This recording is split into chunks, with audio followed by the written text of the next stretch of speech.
चलो आइए आज हम वीडियो बनाते हैं शिवरात्रि के लिए हमको कौन-कौन से उपाय चूक करने चाहिए जो हमारे घर के लिए फ़ायदेमंद हो।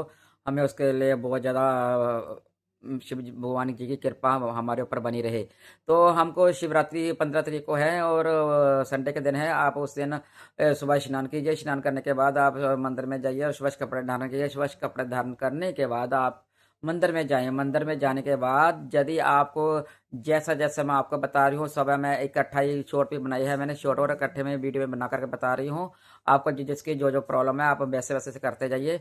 यदि घर में आपके बीमारी खत्म नहीं हो रही, परेशानी का सामना करना पड़ रहा है, तो बीमारी बार-बार जाती है, फिर आ जाती है, तो आपको उसके लिए आपको एक एक कच्चा दूध लेना चाहिए और उसको चावल लें, कच्चे चावल रखें, शिवलिंग के ऊपर चावल रख कर के उसमें दूध मिश्री जो होती है मिश्री धागे वाली होती है, उसमें दूध में मिश्री डालें और जल में डालें।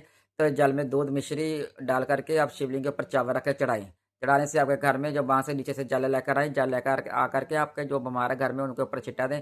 छिटा देने के बाद आपके जो भी दुःख दर्द है वो सब घर में वो सब ठीक हो जाएँगे, आपको कोई परेशानी का सामना नहीं करना पड़ेगा।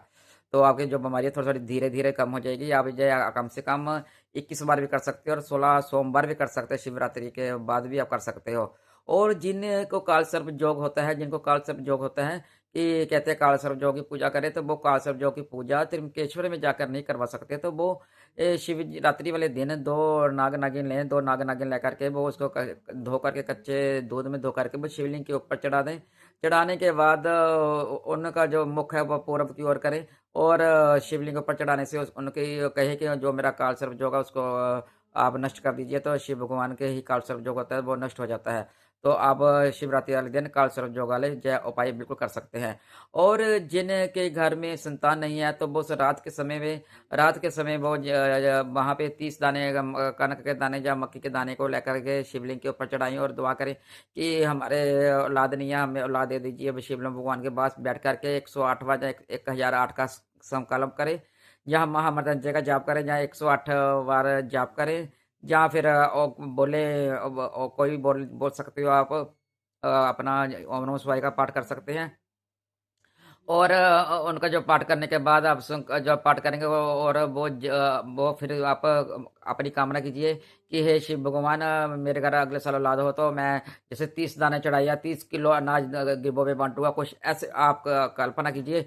तो आपके शिव भगवान की जब अगले बार शिवरात्रि आओगे तो आपकी गोद भरेंगे। तो आप यह उपाय ज़रूर कीजिए जिनके संतान नहीं है।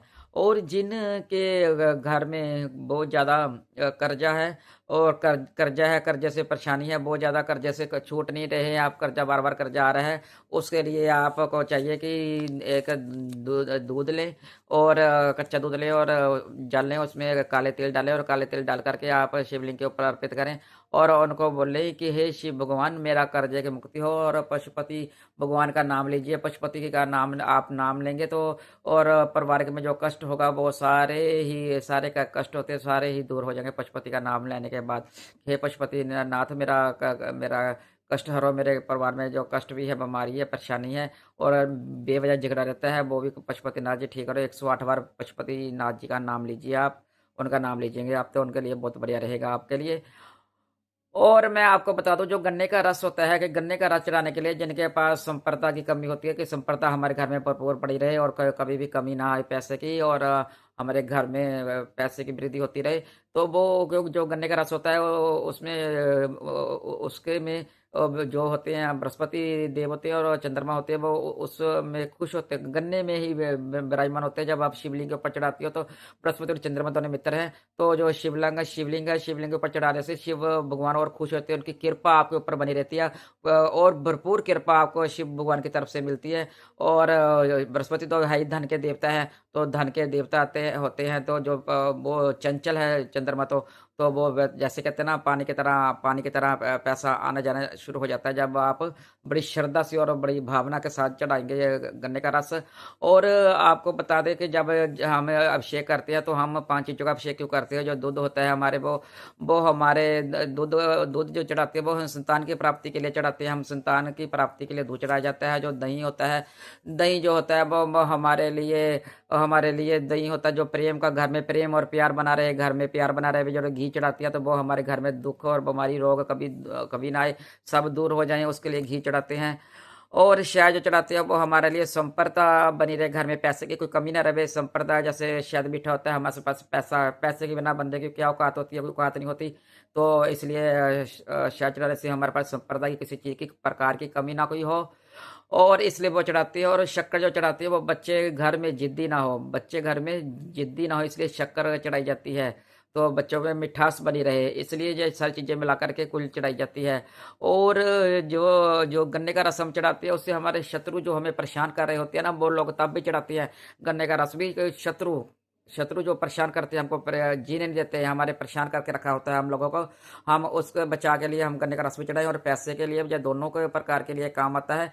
और ऐसे अभिषेक करते हैं, जब अभिषेक करते हैं तो कई बार हम लोग सबसे पहले जल चढ़ा देते हैं। जल चढ़ाने के बाद फिर हम दूध चढ़ाते हैं, फिर दही चढ़ाते हैं, घी चढ़ाते हैं, फिर शक्कर चढ़ाते हैं, फिर दोबारा अभिषेक करने के बाद फिर हम जल से इनको नहलाते हैं। और जय हमें हमेशा सिंदूर कभी नहीं चढ़ाना चाहिए, सिंदूर और हल्दी और केतकी का फूल शिवलिंग पर कभी भी नहीं चढ़ाना चाहिए।